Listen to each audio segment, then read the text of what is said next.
Thanks, Sophie. You're watching South East Today. Our top story tonight: campaigners rubbish inaction from local agencies over a huge illegal waste dump affecting wildlife. The damage from this is going to be devastating. So the ground flora, the fungi, the mycorrhizomes, the trees, the species living in it will be destroyed, devastated. A murder investigation's launched after a man is stabbed in a Kent village. Brighton prepare for tonight's return leg against Roma in the Europa League as security is stepped up.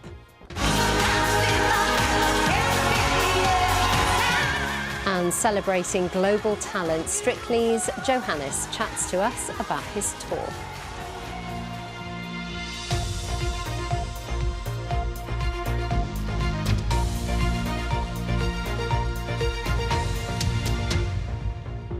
Hello, welcome to the programme. I'm Ellie Crisell. We begin tonight with the conservation groups calling for a clean-up of areas of ancient woodland in Kent, which they say have been left devastated by vast quantities of illegal waste.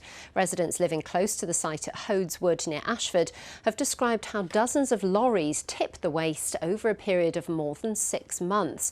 The Environment Agency says it's investigating a number of individuals and companies.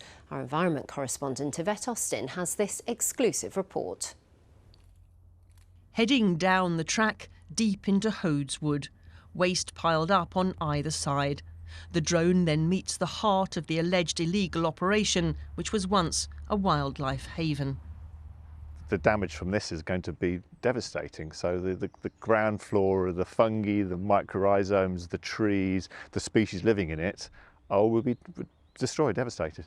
Local people say the site was cleared of trees back in 2020, but the worst of the dumping began in July last year, when dozens of big grab lorries would tip waste every day. I first saw the extent of the problem back in early January.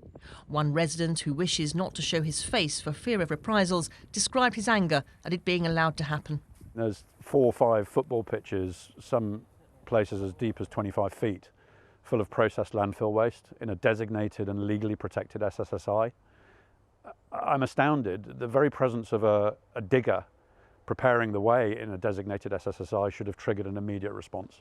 Well, it still looks just as disgusting as when I was here back in January, but what has changed is that there's a court order here issued on the 16th of January by Medway magistrates, making it illegal to enter the site. And there's also these concrete blocks here making sure no one can get in. But what I can smell from time to time are these wafts of rotten eggs, which is the chemical called hydrogen sulfide, and that's not good for your health.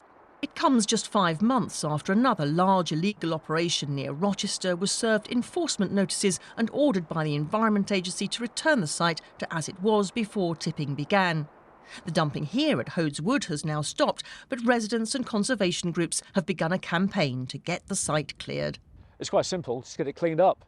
The waste is piled high throughout the wood. It's an SSSI, Site of Special Scientific Interest, got fantastic wildlife value. The wood itself has its own value. And it's in a terrible state now. There's leachates that's going to go into the ground, possibly feed into watercourses, which of course is a public health issue. The Environment Agency says it's leading an investigation into the tipping and it's targeting those who put the waste there to clear it. And Yvette's with me now. Yvette, how big a problem is illegal waste? Well, waste crime on this level isn't common here in the southeast, but it is a huge problem. As well as Hodes Wood, there's been a big site at Borstal near Rochester, and also the Environment Agency has closed down another site on the Isle of Sheppey. The problem is, though, that whilst the Environment Agency can close down the site, it can put the barriers up and the blocks, as you saw, it is very difficult for them to track and trace and prosecute those ringleaders at the very heart of the operations. And the agency says a good example of this is Borstal, in that 5 months ago they've told the site that it has to be taken back to how it was before the dumping happened, and they were given 6 months to do that, but yet I hear from the ground that that tipping is still going on to a certain extent. So the case at Hodes Wood, the people there, they're campaigning, they're having a meeting with the agency tomorrow evening, they want answers, but my feeling is they're not going to get what they want, which is a very quick clean-up of this site at Hodes Wood. It's going to take time. The Environment Agency wants to nail those perpetrators, if you like, and they're never going to replace what was there and what's been lost now. Indeed, Yvette, thank you. Police have started a murder investigation after a man was stabbed in a Kent village. Officers were called to Bourton-under-Blean yesterday evening. A man in his 30s was pronounced dead near the scene. A total of 6 men have been arrested in connection with the incident. Well, Peter Whittlesey is at the scene for us this evening. Peter, a police cordon remains in place tonight. Yeah, this cordon has been in place all day. It means the main high street up through the village is closed. It's meant the village shop has had to close, and residents who live in these houses, they've been asked to either stay in their homes or leave by their rear entrances. That's because the police want to protect this area as a crime scene. Now, the police haven't confirmed exactly what happened or where it happened, but the main police activity is at the Queen's Head pub, which you can just see lit up behind me. But this isn't the only area where we've seen forensic teams and police officers today. Further up the village, there was a forensics tent, and there were police officers searching the area there. And we have also seen on certain parts of the pavement heavily stained areas. And also at another address at Colonel's Lane, the police were searching a house there. Now today there have been further arrests. Initially there were 3 arrests here in the village. Today, this morning, there were 2 further arrests. And finally today, a man was also arrested in Canterbury. The police have said that they have launched an investigation, and a man in his 30s was killed. Peter, thank you. A West Sussex couple whose baby died at 2 weeks old are calling for a public inquiry into maternity care after a coroner ruled that failure to recognise his mother's rare medical condition contributed to their baby's death. Orlando Davis was starved of oxygen at birth because his mother was ill and suffered seizures. An inquest heard a number of midwives and clinicians say they'd never heard of the condition hyponatremia. A warning, you may find some of the content in James Ingham's report upsetting. Orlando Davis lived for just 2 weeks.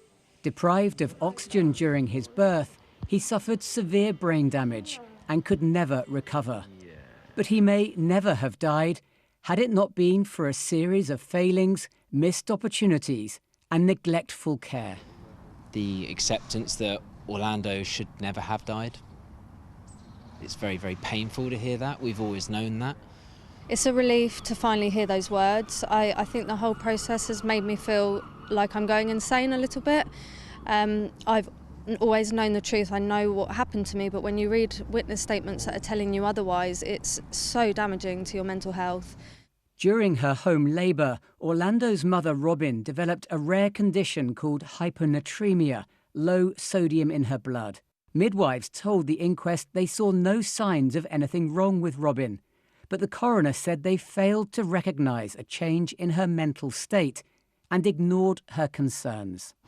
It was a horrific time. I wouldn't wish it on anyone, and I didn't truthfully know what was wrong with me. I just knew that something wasn't right. And I know that if I was taken seriously, I would have at least hopefully had a better outcome than this dire situation.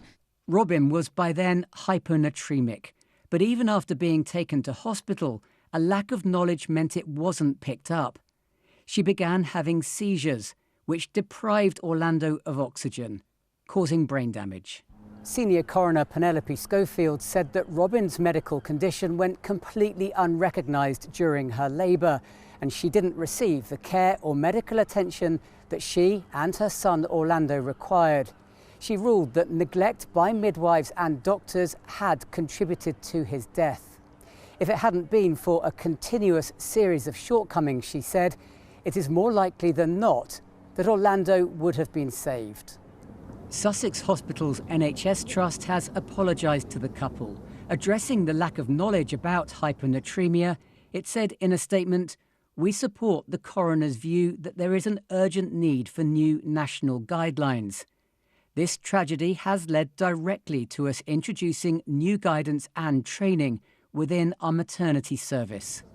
But Robin and Johnny remain angry and upset that it's taken more than 2 years to get to today, and sceptical that anything will change. The Trust has, at every course, not just the individuals but the representatives, had absolutely zero compassion, empathy and admittance of issue and fault. They all stuck by, if they had a time machine, they would go back to that same time and do nothing to change the outcome, which we feel is just disgraceful.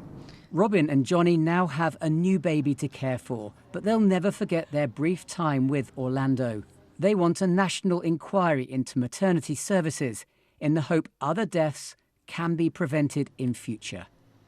James Ingham, BBC South East Today, Chichester. 2 Sussex police officers have been charged with assaulting a 93-year-old disabled man at a care home in St Leonard's. Donald Burgess, who had dementia and used a wheelchair, died 3 weeks after he was tasered by police in 2022. Constables Stephen Smith, who's 50, and 34-year-old Rachel Komoto, who remain on duty with restrictions in place, are due to appear at Westminster Magistrates Court next month.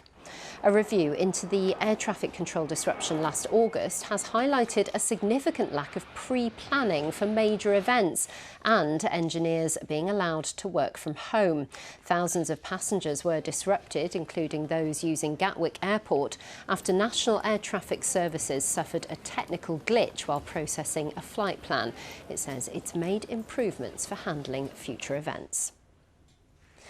Patients in the South East are facing some of the longest waits for hospital treatment in the country, according to new NHS figures.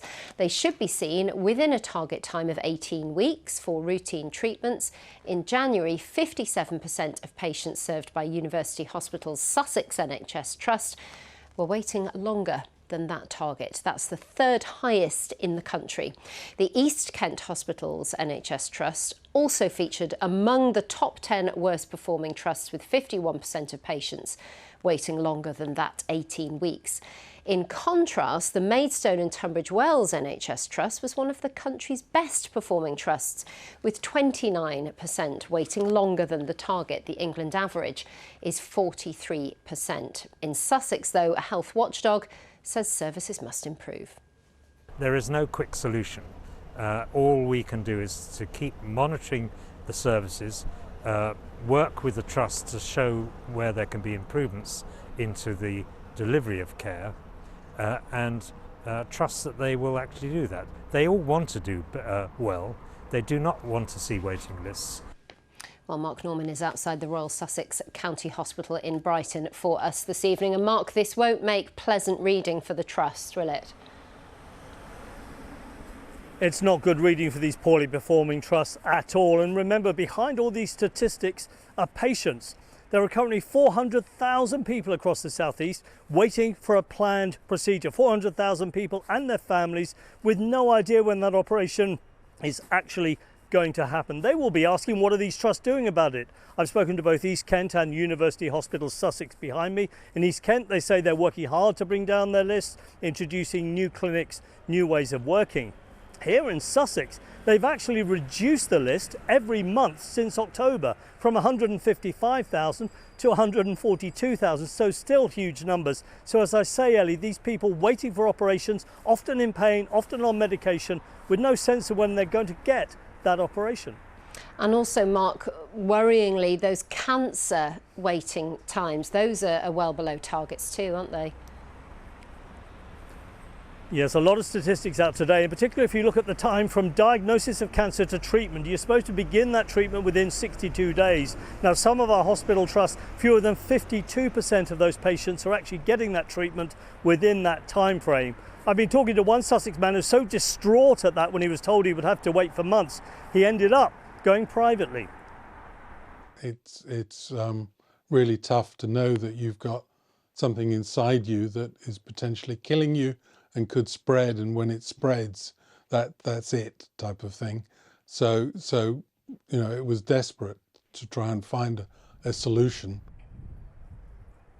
Well, Ellie, the NHS are actually diluting some of these targets, but many experts believe they've got no chance of hitting any of them, in some cases for many years. And as I said right at the beginning, behind all of this are patients simply waiting to get their operation or get their cancer treatment as quickly as possible. Mark, thank you.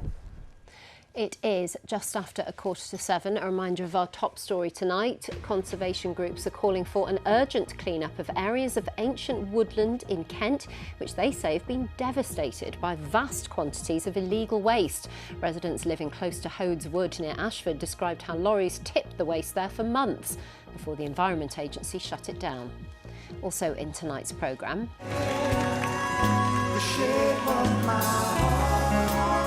Strictly star Johannes is going solo for a new tour coming to the southeast. He'll tell us all about it. And after a sunny, mild start to the day, it's turning and settled into tonight. I'll have the details for you later in the programme.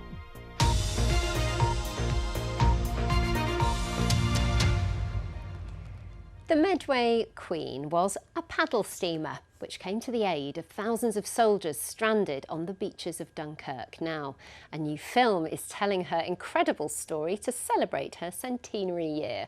Originally taking holidaymakers on trips around Kent, she became one of the most famous little ships of the Second World War, picking up 7,000 troops as part of Operation Dynamo in 1940. After the war, she returned to civilian use, making a final sailing in 1963. Since the 1980s, volunteers have been restoring the boat, which is now open to visitors in Gillingham, as Claudia Sabasis reports.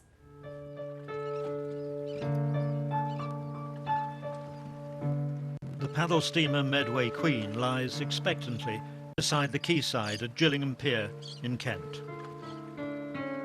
She waits patiently to live again. Known as the heroine of Dunkirk, this documentary illustrates her varied life. This was an inspiring story of a little paddle steamer going across 7 times to France from Kent to rescue up to 7,000 men at a critical time in the history of the United Kingdom. And if that isn't a story worth telling, I don't know what is. 7,000 men and a dog named Donkey. That was very touching, and I thought, and so British. Today, the tide was on our side, raising the Medway Queen so we could appreciate her restored grandeur in the spring sunshine. When you come on board, you get that feeling of happiness, you really do. She was built specifically for going up and down the river, taking lots of happy people, steam buffs and happy people up and down the river. Built in 1924, she's had a varied career and even became a floating nightclub. But with passenger numbers declining, she was left idle and in need of extensive repairs. Volunteers have now spent decades fixing her. Incredibly, the floorboards are actually the originals from 1924. And the fabric over here has been designed to look exactly as it did in the 1950s. Modern plumbing, most important bit, new loos.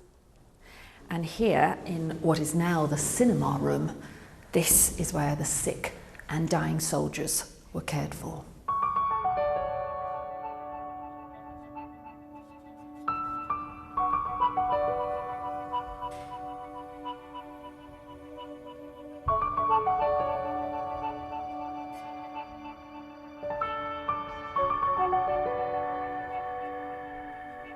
This paddle wheel cover was a challenge, like a jigsaw with no picture, 70 pieces of wood to assemble. And it's all done here in the workshop. We're in the process of finishing these deck seats off so we can put them on the ship next week, hopefully. It's one of those projects that's been a long time in coming, but we've got there in the end. The documentary will be shown across Kent over the coming months, and this Queen will be shipshape in time for her 100th birthday in April. Claudia Sabasis, BBC South East Today, Gillingham. Now, sport, and there is an increased police presence in place tonight ahead of Brighton's Europa League match with Roma. Before the reverse fixture last week, 2 Albion supporters were stabbed in the Italian capital. The Seagulls trail 4-0 heading into this evening's second leg. Well, James Dunn is outside Brighton Station for us this evening. Hello, James. You've been there all day, haven't you? There's a big security operation in place down there. Lots of people behind you.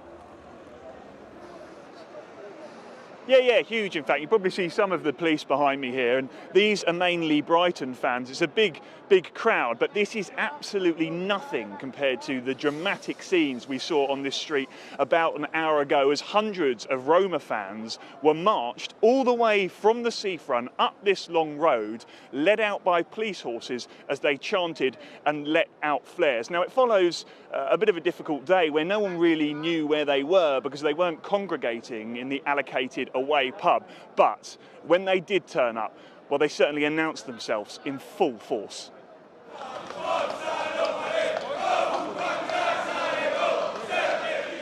This is the sound of Roma on the move. After congregating on the seafront, this was the march to the station police had been preparing for all day.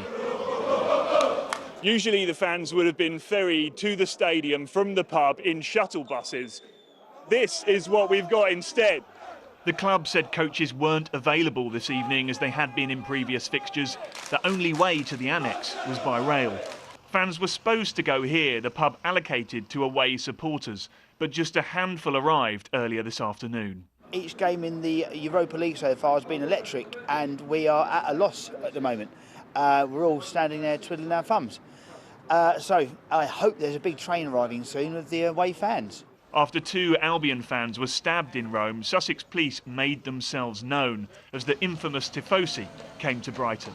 In Italy, football is really important for fans, for people, and there are some matters that sometimes are not really good, but could happen. It's not right, of course, but Roma fans are really hot. But it's easy to forget the football after this city centre spectacle.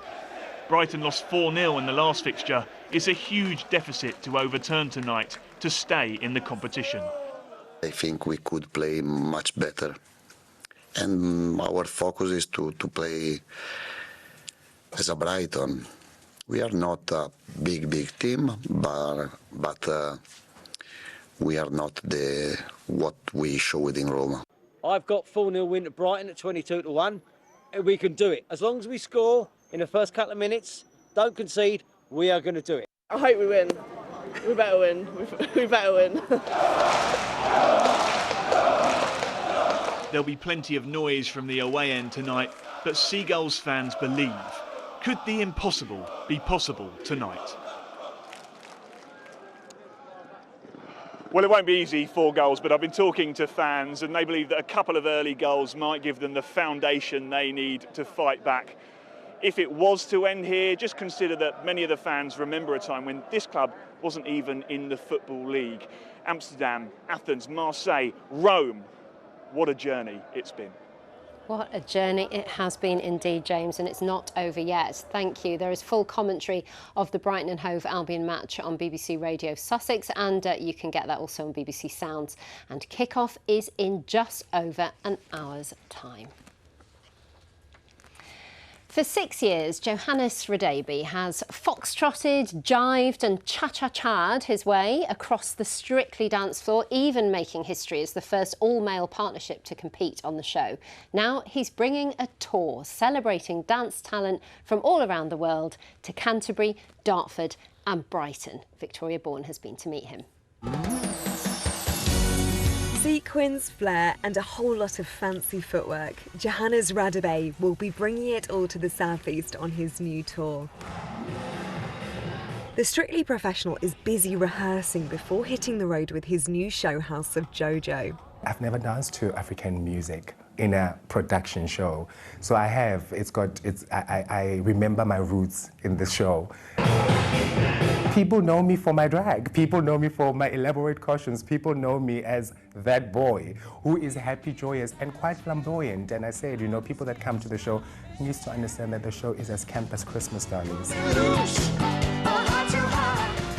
He's graced our screens dancing with the likes of the tennis star Annabel Croft. But it was his partnership with John Waite that saw him reach the final.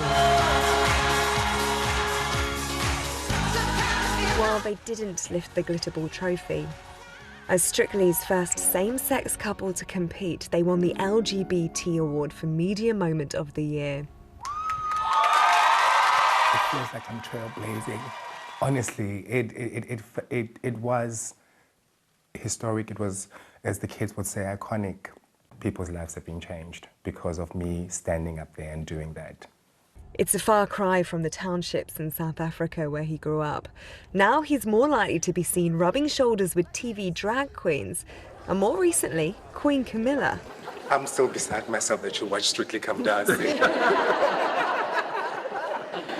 all watch it. Oh, thank you. Oh, I'm one of Strictly's greatest fans. To be in rooms with kings and queens, I can't tell you what it does to you as one. I have to say, I do pinch myself and ask myself the question, is this my life, you know? But what about the next season of Strictly Come Dancing?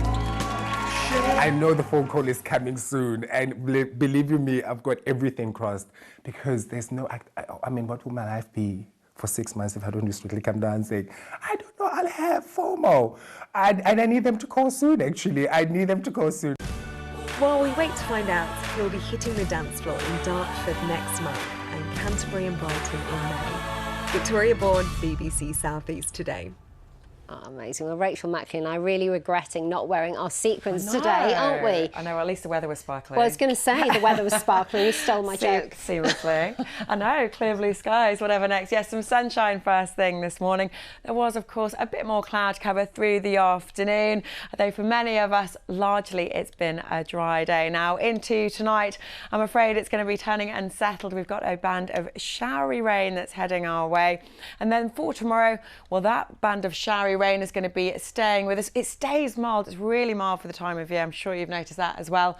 And then looking towards the weekend, well, for Saturday, a drier start to things before eventually things turn rather wet and windy over into Sunday. Now, earlier, of course, for many of us, it was a largely dry picture, but this is the cold front we're going to be seeing as we go into tonight, and it's going to be bringing outbreaks of showery rain. This is what we're expecting to see tomorrow as well. We've got southwesterly winds, and that means a really mild picture once again into tonight. So overnight temperatures tonight for many places staying in double figures. Overnight lows, if we can call it that, of 10 or 11 degrees. You can see some sharp showers there behind me. Now, these are the sorts of values we'll be expecting to see during the afternoon at this time of year. So very mild, wet start to the day for Friday. It's breezy too. Scattered showers, particularly during the morning. Still 1 or 2 in the afternoon, but slightly easing off, and temperatures still really decent for the time of year. Highs there of around 14 or 15 degrees. Now, we've got a ridge of high pressure that's going to be building, and that's to thank for some drier conditions as we look towards Saturday. Again, some decent spells of sunshine, staying pretty mild for the time of year. Temperatures in the mid-teens. Now, waiting in the wings, you can see some blue behind me. I'm afraid that is heading our way as we look towards Sunday. Lots of orange, though, also meaning we've got these milder but unsettled conditions, those southwesterly winds staying with us. So eventually some more sunshine around for Saturday. Beyond that, I'm afraid, staying unsettled but pretty mild. We keep getting little hints of spring. It's teasing us, and then it goes again. Thank you very much, Rachel. That's it from me and from Rachel and from everybody else. Miranda Shunker is back there with your late news update at 10:30. Bye-bye.